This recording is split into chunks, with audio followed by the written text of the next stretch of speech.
Buenísimas tardes, ¿cómo están? Bienvenidos a Educación en Debate. Hoy tenemos un tema que, por supuesto, nos preocupa a todos. Tenemos dos fotografías de la educación en nuestro país, de la educación escolar básica, de la educación media en nuestro país, del 2015, que ya los conocíamos, y la fotografía del 2018, resultados de una evaluación de rendimiento académico de estudiantes que empeoraron en lugar de mejorar. Del 2015 teníamos una fotografía ya preocupante y en el 2018 la situación se agudizó. Por eso tenemos invitados para debatir hoy en el programa, invitadas, en este caso Nancy Ovelar, directora de enlace del Centro de Entrenamiento del Ministerio Público, magíster en política educativa, fue viceministra de Educación, tiene una vasta trayectoria en el mundo de la educación. Y también está con nosotros Sofía Shade, doctora en educación. Ella es experta en todo lo que tiene que ver con educación virtual. Quiero empezar con Nancy Ovelar preguntándote, Nancy, ¿qué es el SNEPE? ¿Qué son estos resultados que, bueno, conocimos en esta semana y que preocupan muchísimo? Bueno, el SNEPE es el Sistema Nacional de Evaluación del Proceso Educativo. Es una instancia que tiene que entregar información confiable y oportuna sobre lo que aprenden los estudiantes. Es una especie de centro especializado de diagnóstico que te entrega como resultado una especie de tomografía computarizada, claro, con contraste. Sí. Y te diagnostica y te dice qué es lo que tiene tu niño o tu paciente. Y bueno, queda en tus manos optar por hacer un tratamiento adecuado con expertos y con especialistas o llevarle al yuyero del pueblo a tu... Bueno, quiero detenerme un ratito acá con Nancy porque decías información oportuna, porque si estamos hablando y haciendo la analogía de un tratamiento médico, a mí de nada me sirve ver la radiografía o la tomografía de una persona que ya está moribunda o que ya falleció directamente, ¿verdad? Tiene que ser oportuna y ahora estamos viendo los resultados ya hace del 2 años 2018. atrás. Sí. ¿Es normal eso? Y no, es normal, aunque ese fue siempre el periodo en el que se procesaron y se presentaron. Hay todo un periodo de validación y sobre todo de elaboración de los informes, pero es excesivamente largo, máximo tiene que llevar 6 meses en todo caso. Y en la era de la tecnología creo que debería ser un poco más y debería honrar esa misión que tiene de brindar información confiable y oportuna, porque de eso se trata. De todos modos, si uno mira de manera histórica lo que el SNEPE ha venido mostrando, siempre lo mismo. Siempre lo mismo en el sentido de ha venido diciéndonos, tenemos una gran deuda, nuestros niños no aprenden. ¿Y eso con qué está relacionado? Está relacionado directamente con el docente. Y por otro lado está relacionado también con la inversión que hace el Estado en materia educativa. En ese sentido yo te mandé hoy justamente... Sí, el gráfico que vamos a ver de la evolución del presupuesto de educación. Hemos tenido desde el 2010 para acá nomás, se triplicó el presupuesto. Y los resultados no se corresponden con ese aumento significativo del presupuesto del sistema educativo. Entonces algo está pasando. Y si vamos a hacer un análisis más riguroso, podemos mirar qué hacen los países que lograron algunas mejoras. Primero mejoraron la inversión. Y después trabajaron la capacidad de ese actor crítico que son los docentes. Y hay otro sector que tiene que ser, que siempre escuchamos, la educación tiene que ser blindada. Sin embargo, en el Ministerio de Educación se cortaron muchos procesos. Los países que lograron algo son países que diseñaron políticas de Estado que duraron en el tiempo por lo menos 20 años. Eso significa que tenés que tener un equipo técnico robusto con una formación y eso no se logra de la noche a la mañana. Entonces nosotros la historia la triste historia del sistema educativo paraguayo es que no se ha respetado ese pacto político que debió haber blindado al equipo de técnicos del Ministerio de Educación para que pueda hacer su tarea y para que pueda sostenerse en el tiempo las políticas que se diseñaron conforme a lo que en ese tiempo se había definido, ¿verdad? Sofía Scheid, hablábamos en estos días y bueno, el SNEP lo que nos muestra es la evolución en el rendimiento académico de matemáticas, comunicación castellana y comunicación guaraní. Lectura comprensiva en español, en castellano, tendría que ser lo básico para poder entender, o en guaraní, para poder entender cualquiera de las demás materias. Lo tuyo, tu especialidad es la educación virtual. ¿Se puede saltar a la educación virtual cuando tenemos este panorama catastrófico de matemáticas, castellano y guaraní? Bueno, yo prefiero trabajar el término de educación digital o de educación en Educación línea. digital. Totalmente. Las empresas tecnoeducativas estructuraron toda su inversión en el fracaso escolar. Y si tomamos esa variable de la comprensión lectora es un eje estructurante de las habilidades cognitivas en todos los saberes.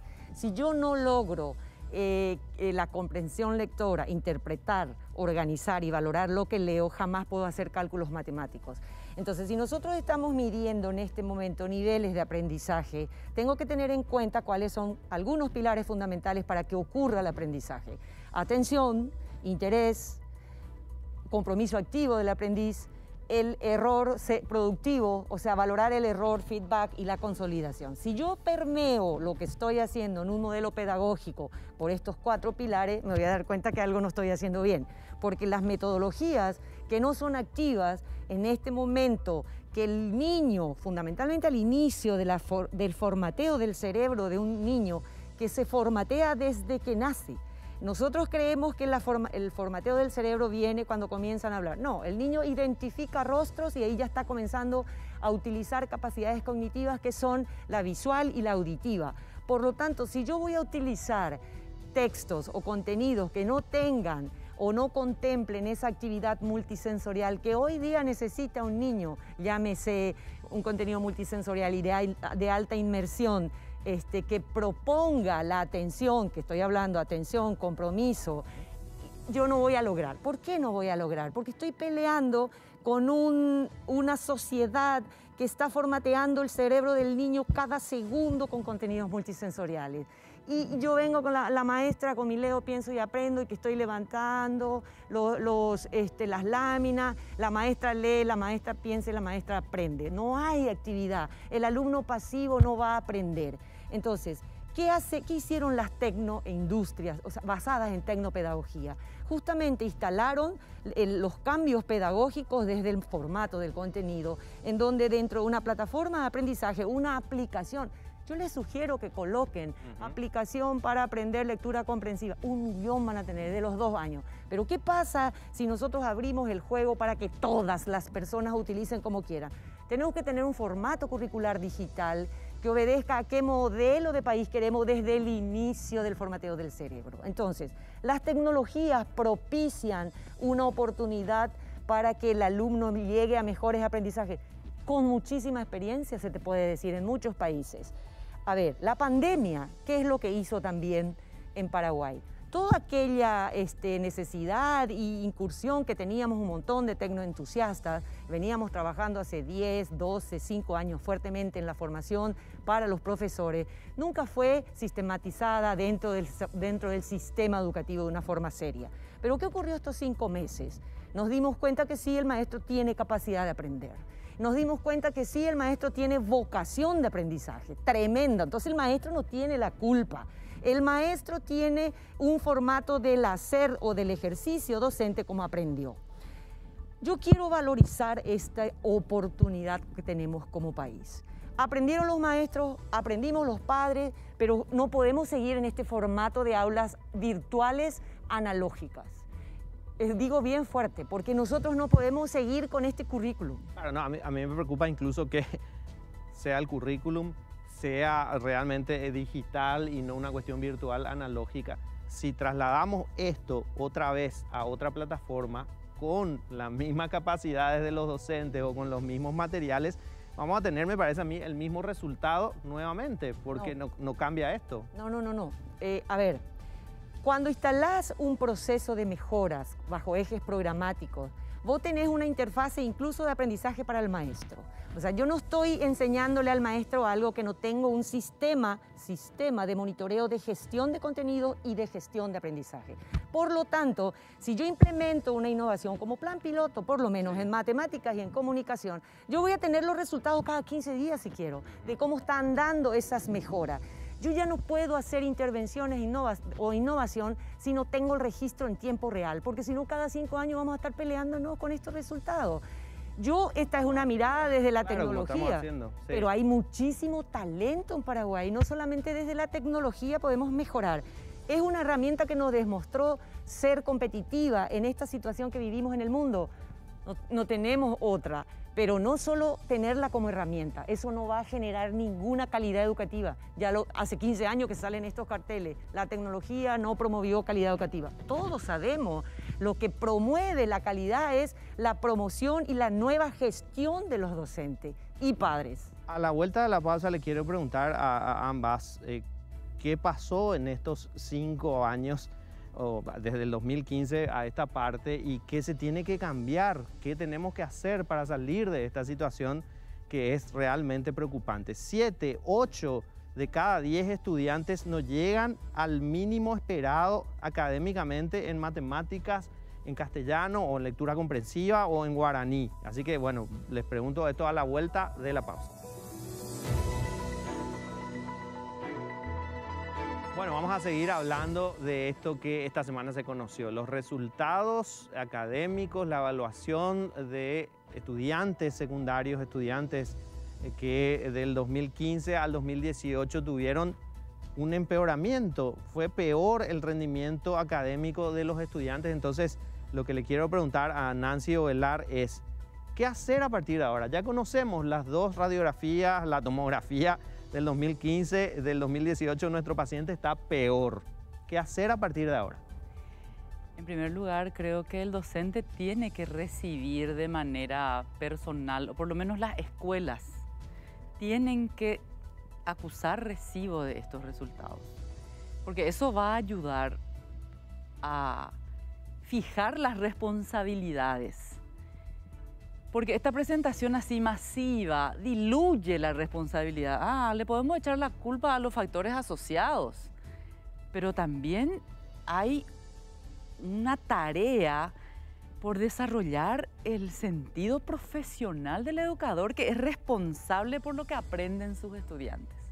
Y eso se construye en el marco de una política de mejoramiento continuo y sobre todo de cualificación del personal de la educación. Entonces, básicamente, y con el escenario que tenemos actualmente, que es un escenario único, que ahora ya perdimos 8 meses de tener las escuelas sin estudiantes para poder hacer toda la revolución de infraestructura que teníamos que haber hecho. Y bueno, espero que ahora... Y encima tenemos recursos. Estamos perdiendo algunas oportunidades. Espero que el MEC tenga conciencia de eso. Esta oportunidad enorme también de poner a los docentes en terreno y en las circunstancias de la pandemia a dominar los sistemas de gestión de contenidos, sus propios contenidos. Y para eso existen, pero 1000 plataformas, si es que el MEC no tiene la suya propia. Lo ideal es que el MEC tenga una plataforma en donde se pueda instalar y crear y poner en formato digital, interactivo, bilingüe, inclusivo, si queremos, todo el currículum nacional. Porque si uno mira el currículum, no le falta nada. Al currículum no le falta nada. Lo que falta es tener agentes que hagan que eso que está diseñado en el marco curricular del sistema educativo llegue en forma de aprendizajes que después se muestran con el levantamiento de estos datos que son... Pero eso requiere de procesos sostenidos, de procesos sobre todo en los que cada acción responda a una información que me está dando el diagnóstico. No a la ocurrencia del ministro de turno, porque esa es una de las cosas que estamos siempre empezando de nuevo, sí. Y eso nos cuesta mucho. Eso cuesta, porque en realidad, ¿qué es lo que nos dice el SNEP hoy? Que tenemos un retroceso. No solo que con el aumento de la inversión no mejoramos, o aunque sea nos mantuvimos, estamos retrocediendo, o sea, está empeorando. A ver, invertimos 3 veces más y empeoramos en rendimiento, en aprendizaje. Así es. ¿Qué se puede hacer desde tu punto de vista, desde tu planteamiento, Sofía, para salir de esta situación? Yo creo que en primera instancia tenemos que asumir en qué situación estamos. Lo peor que hay es desconocer y decir, yo tengo un problema con el alcoholismo y digo, no, yo no soy alcohólico. La cuestión es que tenemos que asumir cómo estamos, porque si de ahí comenzamos a diseñar, tengo varias agendas muy relevantes. Para mí el currículum y el contenido, o sea, la vigencia del currículum y el contenido es preponderante también. En serio que yo leo el currículum y digo, no, por Dios, tantas materias, es innecesario. Es una opinión, una. Esto se tiene que discutir en toda la comunidad. 2, la pertinencia de los contenidos. La pertinencia de los contenidos es sumamente importante, es el soporte del aprendizaje. Y entonces voy a tener agendas paralelas, porque yo sí voy a continuar en un modelo, como lo que siempre planteo, en una educación a nivel nacional, en donde la digitalización del sistema hace parte y es un propósito de las mejoras de los aprendizajes. Necesito instalar infraestructura, así como lo que dice Nancy. Pero ¿cuál es una infraestructura necesaria a partir de unos contenidos digitales en la nube, que yo no necesito como país desarrollarlos todos? Hoy día tenemos de todo el mundo queriendo ofrecernos contenido ordenado bajo una malla curricular que acepte la comunidad. Entonces, un contenido que sea realmente posible utilizar en esta coyuntura también. Tenemos que dar respuesta a la coyuntura y que tenga pata en la agenda estructural de la transformación. ¿Qué significa eso? Nosotros no tenemos hoy día la conectividad, y cuando me contás que MITIC tiene el proyecto de instalar en las escuelas, lo que se me viene a la cabeza es instalar un pequeño bus y llevar a los barrios en donde esa conectividad hoy día llega a las casas. Se dan cuenta que 2 cabezas, 3, podemos ya pensar mejor. Que las escuelas a las casas. Totalmente, lo que pasa es que hay una coyuntura que hay que dar respuesta. Yo no puedo pasar un año sin dar la oferta formativa. Ustedes no saben el daño económico si querés pensar del lado más egoísta y del lado más social, de la dignidad de un humano. Nosotros estamos frente a una deserción técnica. Yo te puedo firmar abajo. Entonces, va a tener su impacto. Entonces, y eso vamos a llevar probablemente durante 20, 30 años si seguimos dentro de este formato. Bueno, todos los días nosotros recibimos mensajes de gente que nos dice en el curso, en el grado de mi hijo, de mi hija, empezaron 25, 30 y a medida que van pasando los días, cada vez son menos los que se conectan, cada vez son menos los que hacen la tarea. Se retrasan 1 o 2 días y esto ya es complicadísimo. Va a ser, creo, si se hiciera una evaluación del 2020, va a ser más complicada que la del 2018. Pero hay un tema que me preocupa también y tiene que ver con el énfasis que hicieron ambas en el peso específico que tienen los docentes en el aprendizaje de los estudiantes. Y me decían dirigentes gremiales la semana pasada que llegó un momento en el que no hubo presupuesto para formación docente, que no hubo dinero para, mejorar el tema de la formación docente. ¿Cómo está eso? ¿Qué se está haciendo en cuanto a formación docente?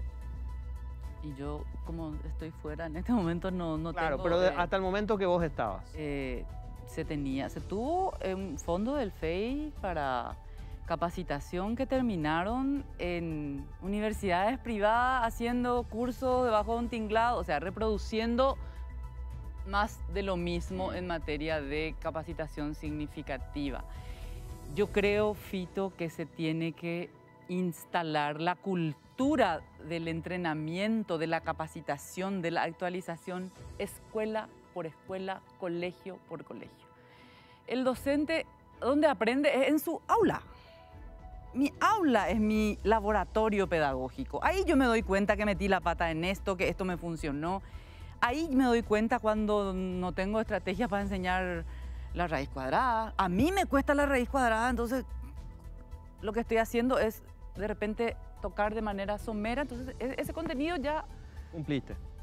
cumplí con la formalidad de enseñar, pero en realidad no enseñé. Y en realidad mis alumnos no aprendieron y eso después se nota en los resultados del SNEP. Entonces, cambiar ese formato de sacar a los docentes de su escuela para capacitarse.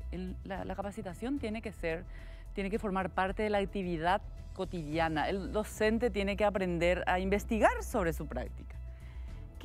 Yo veo que los médicos, mi cuñada es médica y ella investiga, ella hace una especie de sistematización de los casos que consultan y después estudia, compara, construye hipótesis, hace teoría, piensa, analiza. Ese es el nivel de los docentes de los países que tienen docentes que aprendieron el método científico a aplicar en el ejercicio pedagógico. Y ese es un salto cualitativo sí, enorme que tenemos que lograr. Pero nosotros tenemos universidades que hacen unas tesis espantosas que no son tesis. O sea, y tenemos un grave problema porque nuestra falta de trayectoria en la formación científica nos juega un papel en contra, porque entonces todo lo que hacemos no se corresponde con esta cultura de tomar los resultados del SNEP, teorizar sobre qué es lo que está pasando, instalar en mi escuela el análisis de esos resultados, un análisis serio, profundo, científico, Sí. vincular ese resultado con lo que yo hago cada día como maestro. Eso nos falta. Y le quería consultar a ambas, tengo muy poco tiempo, tengo un minuto nada más para cada una. La postura o la posición del Ministerio de Educación después de conocerse estos resultados. Nosotros no hemos visto hasta el momento ninguna posición del MEC saliendo a decir esto requiere un cambio radical, esto requiere una solución de fondo. Esto vamos a hacer. O esto vamos a hacer. ¿Qué tendrían que hacer en este momento? Pero vos fíjate que históricamente es espasmódico este asunto de la presentación. Desde tanto en tanto, cada 5 o cada 3 años presentamos se hacen 2, 3 titulares. Sí, y termina. Totalmente. Entonces, ese seguimiento, en realidad lo que el MEC tiene que hacer cuando presenta el resultado ya es contar qué es lo que va a hacer. ¿Cierto? ¿Cuál es el plan? ¿Qué voy a hacer en matemáticas? ¿Qué voy a hacer en comunicación? Tenemos una realidad que complejiza este problema de la comunicación, que es nuestra realidad bilingüe. Y ahí tenemos una maraña de cosas que en realidad, porque tenemos por un lado la gente que como produce los materiales para enseñar el guaraní con el enfoque gramatical que le hace correr a los chicos, no quiere despegarse de ese modelo, encima son puristas, no quieren los préstamos, no quieren aceptar la L para decir o fallá, o la B para decir o debe. O sea, en esas cosas nos perdemos. Mientras tanto, el impacto que tiene en ese niño que habla solo guaraní y no puede aprender la matemática porque la matemática está formulada desde el castellano, está esperando ahí. Sí. Impacta en ese resultado. Vale que sí. De hecho, hay un resultado significativo Claro, que tiene que ver con la comunicación. Tiene que ver guaraní. con la lengua. Sí, directamente. Nosotros si hacemos finalmente, dime. una analogía, vos sabés que vengo de la ciencia de la salud, nosotros tenemos mala praxis. Si esto llevásemos a todos los que manejan el ministerio, a toda la parte de la docencia, todos estarían presos. Porque en realidad los objetivos de un sistema educativo es el aprendizaje y esta deuda del sistema nos viene acompañando ya como titular de hace aproximadamente 20 años. Entonces, ¿qué es lo que yo, sociedad, debo comenzar a hacer entonces ahora? Exigir que los que tienen que tomar decisión nos planteen soluciones a partir de los cuales nosotros podemos colaborar. Yo estoy segura que los padres no quieren ya la educación del 2020, están hartos. ¿Vamos a volver al 19? No, pero ahora es el momento de diseñar cómo queremos que sea a partir de esto. implica también tocar intereses de otras industrias, por ejemplo, las editoras. ¿Cómo vamos a negociar con ellos un modelo que vamos a tener en la nube? Todos los contenidos. Es negociable, van a tener que rediseñarse. Si el Estado paraguayo necesita de un contexto digital para llegar a un buen servicio dentro del sistema educativo, lo siento, rediseñate, hacer la inversión que hace falta y nosotros hagamos esta gran revolución formativa desde el maestro. El maestro es relevante y mostraron que sí pueden aprender en estos 5 meses. Sofía Scheidt, Nancy Ovelar, gracias por estar acá. Nosotros vamos a seguir discutiendo este tema a la vuelta de la pausa con más invitados. Y seguimos hablando de esta situación que se vio reflejada en los resultados del SNEPE del 2018. 8 chicos de cada 10 no están dentro del mínimo esperado en matemáticas, en castellano, en guaraní. Y eso nos preocupa muchísimo. Por eso vamos a seguir debatiendo el tema. Están aquí esta tarde Federico Mora, él es coordinador general de becas del programa Becal. También está Luis Fernando Ramírez, vicepresidente de la Asociación de Instituciones Educativas Privadas del Paraguay. Él es directivo también de un colegio privado, psicólogo. Y nos acompaña también Carlos Giacomuzzi, él es investigador en neurociencias aplicadas a la educación. Le preguntaba fuera del aire a Federico, aquí en los bloques anteriores ustedes escucharon, estuvimos hablando mucho de qué fue lo que pasó en el 2015, en el 2018 y qué se puede hacer. Y se hacía mucho énfasis en los docentes. El programa Becal trabajó mucho con docentes, hubo muchos docentes becados, fueron al exterior para poder volver y tener mejor calidad educativa. ¿Cómo está eso? Bueno, Becal desde su inicio becó a más de 400 docentes en diferentes ámbitos, en diferentes programas, destinos inclusive. Un grupo importante fue a Chile, otro grupo fue a Francia, otro fue a Colombia, un grupo también a España. Y tenemos recursos de aquí al 2023 para seguir con esa inversión. Lo que me parece es que siempre sigue siendo todavía insuficiente, ¿no? Nosotros siempre pensamos que ellos tienen que ser formador de formadores. Me parece que el tiempo también irá seguramente dándole más vista al impacto, porque están, como se dice, formados en poder generar esa transmisión de conocimiento y nuevas didácticas y de alguna manera impactar en esa nueva camada de docentes. Y por supuesto, Becal siempre buscó esa vista de mediano a largo plazo, ¿verdad? ¿Ellos ya volvieron en su mayoría? Muchos ya han retornado, están dentro del sistema público, muchos otros están en los ámbitos privados también.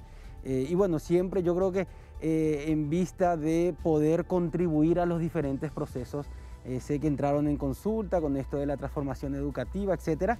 Y bueno, los necesitamos. Yo creo que hay que seguir con esta estrategia de ir a conocer qué hay fuera. Nos hace falta muchísimo roce internacional. Yo creo que muchas veces nos engañamos mirándonos solamente entre nosotros, ¿no? Hablando un poco del SNEPE, comparamos 2015 con 2018, me parece que los resultados de alguna forma ya lo sabíamos. Y eso da la pauta de que el sistema, por una parte, en cuanto a resultados, no da más, es obsoleto, hay que cambiarlo y mientras antes lo hagamos mejor. Y me parece también que es un momento para una revisión conceptual. Yo creo que la escuela tradicional tuvo un objetivo, lo creó la industrialización para generar una mano de obra que reproduzca el sistema. Y hoy el mundo está cambiando y creo que su característica central es la incertidumbre. Y entonces nosotros necesitamos preparar a nuestros jóvenes a saber navegar en ese nuevo mundo. Entonces hace falta una revisión de la malla curricular. Creo que está absolutamente desfasada en su número de asignaturas, en su enfoque. Me gusta más esta que es conocida como STEM integrada, con una parte teórica, una parte práctica. Me parece que de la tecnología hay mucho que aprender. Vamos a ir asimilando todo lo que deja esta pandemia como un gran laboratorio, porque creo que la tecnología puede generar aprendizaje. Yo creo que hay una didáctica que tiene que ser bien aplicada. Me parece que hay ejemplos, modelos, aplicaciones que nos pueden dar una fotografía mucho más sólida y eso son ventajas que tienen que ser parte de un nuevo modelo. Hablando de escuela tradicional, decías vos en otros programas, Luis, que no podemos seguir haciendo más de lo mismo. Y ustedes tienen un sistema diferente que están aplicando ya hace un tiempo. Primero quiero que me hables de esto de seguir haciendo más de lo mismo y cuál sería la alternativa. Sí, por eso yo digo, complementando lo que está diciendo Federico, es decir, lo que nosotros tenemos que hacer, no reformar un modelo que ya no funciona, es evolucionar a otro modelo, a otra cosa. ¿En dónde miramos? Porque cuando surgió este modelo, esta institución llamada escuela, se hizo un diseño de cómo queríamos progresar en el mundo. Y fue bueno, y trajo hasta aquí el mundo. Pero en el diseño de ese nuevo mundo que va a venir, se necesitan otras habilidades. Se necesita sintetizar, se necesita analizar, se necesita comprender, se necesita comparar, se necesita clasificar. Es decir, necesitamos lo que se llaman esas habilidades del pensamiento y necesitamos las habilidades emocionales. Entonces, ese es el nuevo currículum. No hay más que eso. Entonces, si nosotros no tenemos el cambio de paradigma y queremos dentro de ese paradigma tradicional de 18, 20, 25 asignaturas llenas de contenidos que no sabemos para qué ni a dónde nos conducen, llenamos la vida de los niños de nada. Y eso nos están diciendo sistemáticamente los resultados. En resumen, lo que hay es un corte muy grande entre la vida y la escuela. Eso no fue así antes. La escuela ayudó a que el humano en la vida progrese. Hoy ya no está ayudando. Y eso es un corte y el niño se va a quedar fuera. Cada vez van a ser peores los resultados. Eso por un lado. Y lo otro, una escuela, la educación no se da fuera de un contexto. Entonces, colegios enriquecidos en contextos culturales empobrecidos no va más tampoco, no va a funcionar. Si yo le mando a todos los maestros a estudiar afuera, es fantástico, ¿eh? Y necesitamos hacerlo, como decía Federico, para que vean otro mundo. Pero cuando vuelven a un contexto cultural empobrecido, no tienen todos los elementos, los recursos y las situaciones para poder evolucionar. Y esto es lo que tenemos que sí criticar de nuestro sistema y nuestras autoridades, que en vez de evolucionar, invierten muchos recursos para mantener un auto viejo, un auto que ya no funciona. Necesito más dinero para hacer funcionar porque ya es viejo, no funciona más ese auto. Yo con menos recursos, con menos dinero, compro un auto mucho más actualizado y voy a tener mejor rendimiento. Eso es lo que le está pasando a la educación y todavía no, como decimos en paraguayo, todavía no pillamos o no queremos pillar o no hacemos los ñembotables. Y eso es lo grave y lo triste. Bueno, después te voy a pedir que nos expliques un poco cuál es el método que ustedes ¿Cómo no? tienen. Vos tenés una propuesta también que es el programa Matilde, y dentro de todo esto hay aquí con nosotros una persona que es prácticamente un evangelizador de las neurociencias, fanático de este tema aplicado a la educación, que es Carlos, que hace mucho tiempo viene hablando del tema. Carlos, ¿cómo se puede meter al sistema educativo o meter las neurociencias en el sistema educativo cuando tenemos este panorama? Bueno, qué bueno que lo planteaste de esa manera, porque vos me conocés hace muchos años ya que yo venía tratando de que la gente tenga conocimiento de qué es la neurociencia. Y te voy a presentar simplemente una alternativa. Si vos arreglás motos, podés arreglar una moto si no sabes cómo funciona esa moto. Y no. Los docentes están en aula, trabajan para el cerebro y no saben cómo funciona el cerebro. Según Bruce Lipton, es un biólogo molecular, un genio el tipo. Él afirmó, yo antes cuando hacía mis conferencias en colegios decía, el 85% es inconsciente de lo que hacemos. Él habla del 95 al 98%. De todas las decisiones que tomamos todos los días son inconscientes. Para casarnos, para elegir la carrera, todo lo tomamos de forma inconsciente. Entonces, si yo, docente, me dirijo al consciente de ese niño, no me estoy dirigiendo a nadie, porque el proceso de mielinización, que es el proceso, el desarrollo del sistema nervioso del chico, termina a los 23, 25 años. En ese chico la razón no existe, existe la emoción. O sea, Un adolescente es un auto que tiene el motor, caja octava, y los frenos son de un auto de hace 300 años. Por eso es que chocan con todo el mundo. Por eso es que tienen otro tipo de conductas. Son explosivos, no miden sus actos, no miden las consecuencias. Y en un colegio, hasta colegio secundario, nadie tiene uso de razón aparte de los docentes. ¿Cómo vas a poder gestionar educación? Eso es lo que yo me vengo planteando hace años. Y Francisco Mora Teruel, doctor en neurociencia por la Universidad de Oxford, es un español. Él decía, tenemos que acercar esto a los docentes. ¿Cómo los docentes van a poder gestionar esa potencialidad que tienen los chicos si no saben cómo funciona el cerebro de los chicos? Bueno, después me contás cómo funciona el cerebro de los chicos, así nos enteramos también un poquito de cómo funciona. Y estoy 100% de acuerdo en que una de las decisiones más inconscientes que hay es la de casarse, por supuesto, ¿verdad? Pero vamos a seguir hablando de este tema porque queremos conocer el proyecto Matilde, queremos conocer cómo funcionan estas aulas especiales que tienen también y que conoce bastante aquí Luis Fernando Ramírez, y hablar un poquito más también de neurociencia, pero a la vuelta de la pausa. Bien, última parte del programa, y ante este panorama complicado de la educación en nuestro país hay propuestas, hay sugerencias, hay alternativas. ¿Qué es el programa Matilde? Contanos por favor, Federico. Primero te cuento que es Matilda y tengo que decirte porque perdón. Mi hija que me estará viendo. Cierto. Bueno, Matilda para mí es la reflexión sobre lo obsoleto de este sistema, pero también buscando entonces cómo debería dibujarse el que viene.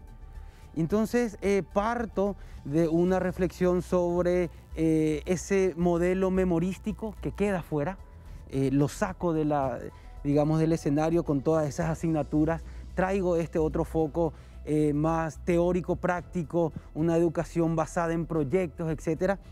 Hago un análisis sobre esas dos partes del cerebro.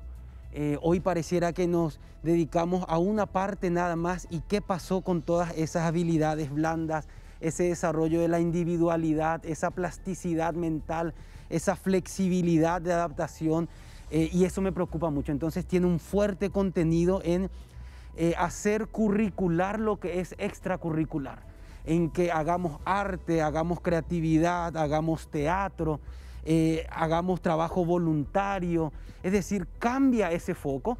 Y tiene también, yo creo que una ventana para la virtualidad, porque me parece que hay elementos que la virtualidad nos puede brindar si la sabemos entender, si la sabemos comprender, y eso también nos va a permitir otras pedagogías, esta pedagogía inversa donde el estudiante toma una responsabilidad. Eso es muy importante, donde él se compromete con la clase, donde él toma la atención porque luego lo va a discutir con su profesor y con sus compañeros. El docente pasa a ser un facilitador de un modelo, ¿no? Sabiendo que la información está disponible, existe. Entonces, es una síntesis. No, es el docente que viene, llena la pizarra de datos y le dice copien. Absolutamente, es una propuesta que va en ese sentido. Yo creo que las tecnologías de la información no es una moda, están para quedarse, y en el mundo que va a tener mi hija en 5, 10, 15 años van a ser trascendentales. Entonces son esos elementos, una malla integrada, un uso de tecnología con las pedagogías que corresponden, que le den a ella mayor autonomía, mayor sentido crítico, y una fuerte fundamentación de ese desarrollo individual, ejercicios de socialización grupales. A veces damos por asumido de que eso se aprende solo, y no es así. Hace una semana fallecía este señor Ken Robinson, y él decía, mira, todos los chicos son buenos en algo. No es evidente ni absoluto de que lo vamos a encontrar. Hay que buscarlo, hay que fomentarlo, ¿sí? Entonces, toda esa plasticidad significa saber subirse a la ola del mundo que van a recibir. Esa es la síntesis del proyecto Matilda. Excelente. Vos estabas planteando hace rato que el cerebro de los chicos y de los niños y adolescentes tiene un mecanismo. Y yo recuerdo, aquí está presente Luis Fernando Ramírez, nos hablaba hace 20 años de cómo se desarrollan ciertas funciones del cerebro en los niños si es que se hace a tiempo una estimulación temprana, que tiene, bueno, un tipo de ejercicios, un tipo de juegos, y gracias a eso se desarrollan ciertas funciones del cerebro.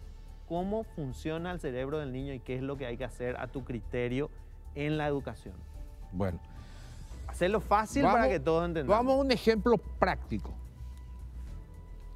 Siempre Finlandia el ejemplo práctico. Comienzan más tarde, no tienen tareas para la casa, tienen menos horas de clase y son los mejores del mundo. Entonces cuando viene alguien y le dice no perdemos horas de clase, es un absurdo. Tenemos tan poca formación de los docentes porque no es el ministro ni el supervisor el que ejecuta un sistema educativo. El que lo pone en ejecución es el maestro. Y ahora con esta cuestión de los exabruptos de las redes sociales, te das cuenta de los limitados que son hasta para redactar. Entonces, nosotros tenemos que trabajar. El maestro es insustituible, porque el maestro da humanidad al chico. Nosotros tenemos que formar buenos ciudadanos. Cada uno elegirá de acuerdo a su talento o a su vocación hacia el lado que va a ir. Esa es una opción que cada uno tiene. Pero nosotros tenemos que potenciar su talento, buscarlo, como decía Ken Robinson. Mañana hace 2 semanas que murió, o sea, hoy creo que hace 2 semanas que murió. Él decía, nunca vas a encontrar, es como los recursos naturales, vos no vas a encontrar oro ni tal cosa a flor de tierra. Vos tenés que escarbar para ir a buscar. Así mismo son los talentos de los chicos. Y por eso es que en Finlandia solo a los mejores se les deja seguir la carrera de ciencia de la educación. Solo los que tienen promedio 9 para arriba pueden estudiar para ser docentes. ¿A dónde van lo mejor de lo mejor de los mejores? A educación inicial. Porque de ahí, como decía, después me voy a acordar quién lo decía, nosotros venimos, eso también decía Ken Robinson sobre la creatividad, que los niños en preescolar tienen el 99% de los chicos son creativos. Y cuando termina la educación media, el 47% nomás. Claro, lo metimos en un molde, ¿verdad? Exacto, pero no tenía que ser al revés, que tenemos que ir desarrollando. Como dicen los científicos que tratan el cáncer, necesitamos gente que piense de nuevo, porque así únicamente piense nuevo, no de nuevo, piense nuevo para encontrar cura para el cáncer. Porque nosotros con nuestra forma ya no la encontramos. Fernando, ustedes utilizan un sistema distinto, es un aula distinta, son chicos que están de distintos grados en un mismo sitio, no hay recreo o no hay campanilla por lo menos. Bueno. ¿Cuál es la diferencia? ¿Qué es lo que se busca con eso? Nosotros seguimos, como decía aquí Carlos y Federico, nosotros aplicamos lo que ellos pregonan, nosotros lo estamos aplicando hace 15 años. El primer colegio paraguayo construyó sin aulas, no hay aulas, por lo tanto le quitamos al maestro su posibilidad de tener un pizarrón y escribir o enseñar o dictar. Los chicos se mueven cada 40, 45 minutos y van ellos ocupando espacios que se van transformando según la necesidad pedagógica. Pero tenemos diseñado de la siguiente manera, hasta el 3er grado, el énfasis es el cuerpo y la emoción, porque ahí está todo. Cuando vos desarrollaste el cuerpo y la emoción, el joven, el niño, está preparado para aprender. En 4º, 5º y 6º grado recién entra el saber y el hacer. Eso en términos de la lectura, por ejemplo, o la escritura. Se insiste en que el niño escriba en la raya, que tenga la letra. Lo único que hace es que el chico odie escribir. Sí. No, vos escribí en 4º recién se te va a enseñar. Ortografía es algo que se aprende en 1 año. sintaxis en 8 años. O sea, cuarto, quinto y sexto grado vos enseñaste todo lo que se necesita aprender para escribir. ¿Qué hacemos? Todos los días los niños escriben un párrafo. Cuando terminó el año, un niño de cuarto grado escribió 280 párrafos. Tiene escrito un libro todos los años. Ni se da cuenta. Pero ¿qué pasa? Nosotros en el del primer ciclo, del primero al tercer grado, trabajamos, por ejemplo, asignatura, su currículum, esgrima. ¿Por qué? ¿Esgrima? Esgrima. Coordinación, ojo-mano, ojo-pie. Sí. Nos va a decir Carlos lo que es. Así funciona el cerebro. Él es un alto gimnasio cerebral para que el niño después, habiendo desarrollado los componentes, atención, concentración, pueda estar listo su cerebro para desarrollar matemáticas, lengua, etc. Todos los días de la vida, todos los días comienza con actividad física. Si vos no movés el cuerpo, si vos no activás el cuerpo, el cerebro no empieza a arrancar, no funciona. Las horas que el cerebro está durmiendo todavía, nosotros le enseñamos matemáticas. Entonces, es otra estructura, es una malla curricular donde los chicos desarrollan emociones, cuerpo, lenguaje, donde tienen espacios para conversar, donde se desarrolla la teoría de inteligencias múltiples y estímulos para que el chico, descubriendo, escarbando, practicando, diga, a mí había sido me gustan las plantas, a mí había sido me gustan armar y desarmar, a mí había sido, claro, después de 6 años donde el niño escarbó, él se conoce, él ya sabe qué le gusta, qué no le gusta, qué... Él solo se va guiando. Entonces, ¿qué es la escuela? Facilitamos todo un espacio para que el niño aprenda de él y del contexto. El maestro es un simple facilitador y conductor de esa experiencia. ¿Y cuál es el resultado después de 15 años? Y yo te voy a poner, eso nos decían, no, cuando se vayan a la universidad, voy a contar 2 anécdotas. Nosotros tenemos un chico, un exalumno que eligió él, porque hizo el mejor puntaje histórico para entrar a Harvard. Hizo el mejor puntaje histórico para entrar a Brown, a la Universidad de Ingeniería. Te estoy hablando de las 2 máximas universidades de los Estados Unidos. Y se pegó el lujo de elegir. Tenemos 6 alumnos que se presentaban a la Universidad de Taiwán. Los 6 ingresaron, entre 1.500, absolutamente en inglés, y nosotros no somos colegio bilingüe. Cuando vos desarrollás la capacidad de pensar y de aprender, el niño, el joven, no tiene límite. No hay universidad, no hay nada que pueda con ellos. Tienen otro nivel, otra performance. Pero estamos hablando realmente de otra cosa. No del niño que llega, se sienta a las 7 de la mañana en la silla y en esa misma silla, en ese mismo lugar, está hasta las 12. Esto no es así, esto es otra cosa. Tengo 1 minuto para cada uno. Bueno, con respecto a lo que decía Luis, si nosotros despertamos al poco tiempo, con movimiento, porque todo el mundo habla de que es el cerebro. No, el cerebro no hace nada solo, lo hace con el cuerpo. El cuerpo libera sustancias químicas que permiten al cerebro trabajar.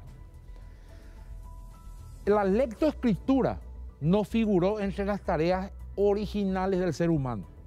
Entonces, por eso es que nos cuesta tanto aprender a leer y escribir. Tuvo que secuestrar otros circuitos cerebrales para dedicarlos a la lectoescritura. Acuérdate, la lectoescritura tiene 5.000 años nomás. 5.000 años tiene. El hombre tiene una evolución de un homínido, 2 millones de años. Y desde que vinieron los mamíferos, 200 millones de años, nuestro cerebro evolucionó en uno de esos mamíferos que después nos convertimos nosotros. Es muy reciente todo. Los cambios. Por eso que decía, no, es que nosotros tenemos que crear un nuevo modelo. Ese nuevo modelo en 10 años va a estar obsoleto. Nosotros tenemos que crear un movimiento que se vaya autoactualizando. No hay otra alternativa. El mundo no nos va a esperar a que nuestro sistema esté adecuado al mundo. El mundo sigue. Nosotros tenemos que ir adecuándonos. Y tenemos la neuroplasticidad, que es la maravilla que tiene nuestro cerebro para ir adecuándonos a las nuevas situaciones cambiantes del mundo. Federico. Y bueno, me sumo a lo que dicen los colegas y creo que hay un costo de oportunidad alto y bajo según lo veamos. Bajo en el sentido en que con lo que ya tenemos no podemos empeorar. Y alto si no cambiamos nuestra brecha con el resto del mundo, ya después no vamos a poder alcanzar. Entonces me parece que este es un momento donde no solamente el SNEPE y cuestiones que a lo mejor ya sabíamos, yo creo que la pandemia también nos trae como una revisión de todo el modelo y la educación es uno de los más afectados. Entramos, como se dice, en cuarentena 6 meses y ahí comenzamos a decir, bueno, ¿qué pasa con la educación? ¿Hacia dónde vamos? ¿Dónde la reinventamos? ¿Qué pasa con la salud mental de nuestros hijos? ¿Qué pasa con esa capacidad de ellos de asimilar el contexto? Bueno, hacia ahí es el camino, ¿sí? Entonces, nada más en ese sentido, te cuento que tengo la hora semanal de escuela tiene 25, ¿no? Yo tengo un diseño, una distribución que te quiero comentar para terminar. Yo planteo un esquema donde hay 7 horas presenciales en un centro educativo que es como un aeropuerto de entrada y salida, donde se coordinan actividades. 5 horas virtuales, 5 horas de idiomas, y con virtuales me refiero a STEM como conjunto, 2 horas de unas optativas externas, culturales, artes, creatividad, 2 horas de deporte y una vida saludable, y 4 horas de feedback y retroalimentación individualizado. ¿Dónde estás flojo? ¿Te falta un pedagogo? ¿Te falta un psicólogo? ¿Te falta una nutricionista? ¿Dónde vamos a ayudarte para que tu proceso continúe? Luis Fernando. Yo creo que este SNEPE nos trae la gran oportunidad junto con la pandemia de permitirnos cosas como las que estamos diciendo que antes eran absolutamente una locura. Hoy la gente dice, espera un poco, ahí está la cosa, había sido, se puede. Entonces nos trae una gran oportunidad para seguir profundizando y para seguir inaugurando estos nuevos modelos de aprender y de enseñar. Bueno, les agradezco muchísimo que hayan estado acá. Creo que este resultado es una oportunidad para seguir debatiendo el tema de la educación y para de alguna forma generar cambios que nos lleven a tener una nación preparada para lo que se viene, preparada para el futuro. Yo sigo diciendo y sigo pensando que necesitamos una revolución educativa. Nos reencontramos el próximo sábado en Educación en Debate.